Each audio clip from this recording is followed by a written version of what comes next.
Nah, sebagaimana kita ketahui, sebelum kita menulis atau sebelum kita membuat suatu penelitian, kita perlu tahu dulu sejauh mana riset-riset yang telah dilakukan pada suatu area atau bidang penelitian tertentu, terutama yang kita geluti. Nah, inilah yang disebut dengan kita menemukan research gap pada literatur yang sudah ada. Jadi, research gap ini merupakan area ya atau bidang penelitian yang mungkin belum dieksplor secara keseluruhan oleh peneliti-peneliti sebelumnya, atau perlu ada pendalaman ke depan untuk menjawab secara komprehensif bidang penelitian atau bidang riset yang sedang kita geluti. Jadi research gap ini biasanya akan dilihat oleh editor seberapa menarik dari riset kita, seberapa unik dari riset kita, dan seberapa besar kontribusi penelitian kita, artikel kita terhadap ilmu pengetahuan.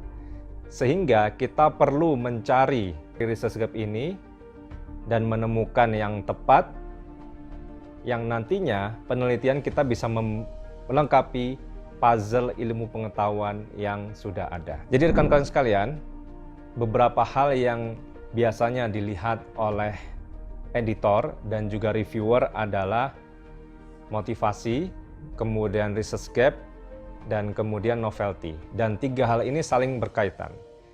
Jadi yang saya sampaikan tadi, yang pertama bagaimana caranya untuk kita bisa mencari gap dari penelitian-penelitian yang sudah ada sebelumnya, riset-riset yang sudah ada sebelumnya. Caranya adalah tentunya kita harus membaca, mengumpulkan literatur yang terkait dengan bidang riset kita. Kemudian kita baca, kita lihat sampai saat ini itu sudah sejauh mana progres penelitiannya. Apa yang belum dieksplor, apa yang belum diteliti secara komprehensif atau mendalam, kita masuk di situ. Inilah bisa dikatakan kita sudah menemukan gap dari penelitian-penelitian yang ada sebelumnya. Hal kedua yang bisa kita lakukan adalah kita highlight, kita harus menggali pentingnya dilakukan penelitian ini, tentunya dari gap yang sudah ada tadi. Ini yang merupakan motivasi kita meneliti ini. Motivasi tadi tentang seberapa pentingnya penelitian ini dilakukan, manfaatnya, implikasinya, dan lain sebagainya. Kemudian dari research gap yang sudah tadi diangkat, kemudian motivasi yang sudah disampaikan, itu akan menjadi suatu novelty dari paper atau penelitian yang kita lakukan. Nah, kembali lagi ke research gap. Bagaimana kita bisa mencarinya, menemukannya? Jadi yang pertama tipsnya adalah kumpulkan sebanyak mungkin literatur yang sesuai dengan bidang minat penelitian kita. Nah, kemudian kumpulkan literatur, tentunya satu, literatur itu adalah yang paling berpengaruh. Apa yang maksudnya paling berpengaruh di sini adalah tentunya yang paling banyak disitasi, paling banyak dikutip oleh orang-orang, dan tentunya yang paling banyak di-download dan lain sebagainya. Artinya paper yang itu menjadi influencer pada bidang penelitian kita atau yang sedang kita lakukan. Kemudian yang kedua juga cari artikel-artikel atau referensi yang terbaru, sehingga kita bisa mengupdate sampai mana riset itu dilakukan. Jadi itu yang pertama tadi, yaitu Anda mencari literatur sebanyak mungkin, cari yang berpengaruh, dan cari yang terbaru.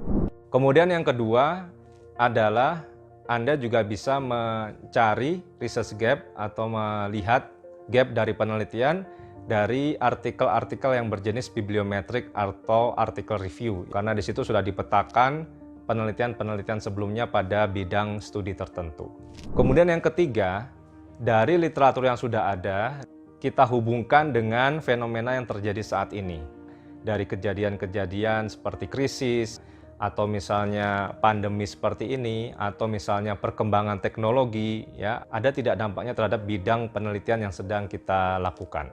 Kemudian yang keempat, bisa dilihat dengan misalnya cross country study, atau misalnya beberapa institusi, ya, atau misalnya beberapa kejadian, bisa juga dilihat dari rangkaian tersebut. Misalnya kita bisa mencoba untuk cross country study, apakah sudah ada yang meneliti atau belum.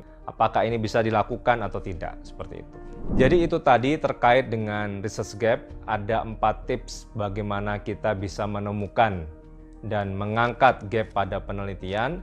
Yang pertama tadi adalah kita cari literatur sebanyak mungkin, tentunya dari jurnal yang bagus, dari jurnal yang terbaru, ya, dari jurnal yang bereputasi. Kemudian dilanjutkan dengan mencari artikel yang paling berpengaruh.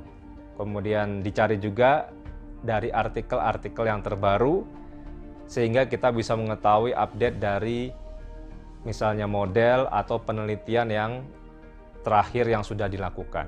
Kemudian yang kedua adalah kita bisa melihat dari artikel berjenis bibliometrik atau studi literatur atau berjenis kepustakaan, sehingga kita bisa melihat peta bidang penelitian yang akan kita teliti.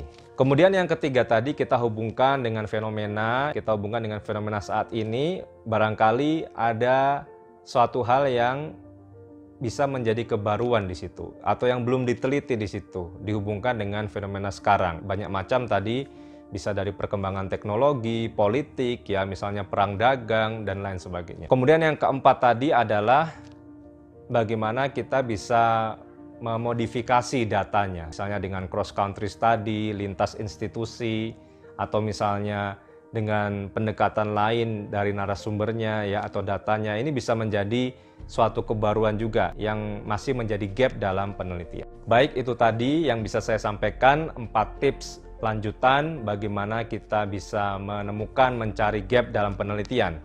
Dan tentu saja yang saya sampaikan tadi, 3 hal penting yang dilihat oleh editor dan reviewer adalah yang pertama research gap kita, kemudian yang kedua motivasi penelitian kita, ini yang penting, dan tentunya yang bermuara ke novelty atau kebaruan apa yang kita angkat dalam penelitian kita.